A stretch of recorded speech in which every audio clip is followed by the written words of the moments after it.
রুমিন ফারহানকে খুঁজে পাচ্ছি না। ও এমন সাজ সেজে আসবে যাতে ক্যামেরা এবং দর্শক দুটি ওর দিকে থাকে, ওর কথাই সবাই শুনে। তার কথা শোনার জন্য সাজে অবশ্যই এমন ভাবে সেজে থাকবে যাতে সবাই ওর দিকেই তাকিয়ে থাকে।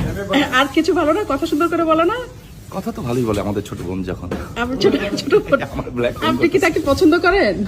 বোন হিসাবে পছন্দ করি অবশ্যই। একটু আগে শামীম ভাই বলছে আপনি নাকি এত সাজেন যাতে সুন্দর লাগে, যাতে আপনার কথাই মানুষ শুনে। আপনি কি কিছু বলতে চান? হ্যাঁ, এখানে আমার একটা দলীয় বক্তব্য আছে। হ্যাঁ, না, দলীয় বক্তব্য কেন, আচ্ছা, একটু ব্যক্তিগত না, এটা আমার বক্তব্য। অবজারভেশন। হ্যাঁ, ভাই বোনের বক্তব্য দিতে হয়, আমি বলছি আমার ছোট বোন। আওয়ামী লীগ সম্বন্ধে ওনারা সুন্দর কিছু দেখলেই মনে করে এটা আর্টিফিশিয়াল। আমি জানি না কেন, এটা কিন্তু পুরান সমস্যা। হ্যাঁ, সুন্দর কিছু ওনারা ন্যাচারাল ভাবতেই পারে না। কিন্তু শামীম ভাই বলছে আপনি 1 ঘন্টা যাবত ছাড়তেছেন রুমি।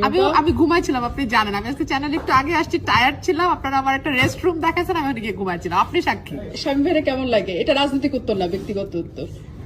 শামীম ভাই তো আমার বড় ভাই, মানে আমাদের তো আসলে ফ্যামিলি কত বড়? বহুত পুরানো আসলেই বড়। আমাদের পারিবারিক। বিয়ে করবেন?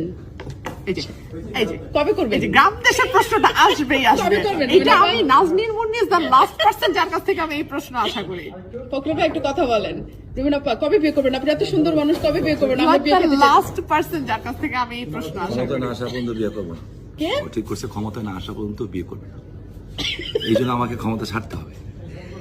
আমার সিট ওকে ছেড়ে দিয়েছি আমি। এই রুমিন আপা দেখছেন, সত্যি ক্ষমতা না আসলে বিয়ে করবেন না? এগুলা কি অনলাইনে যাইবো?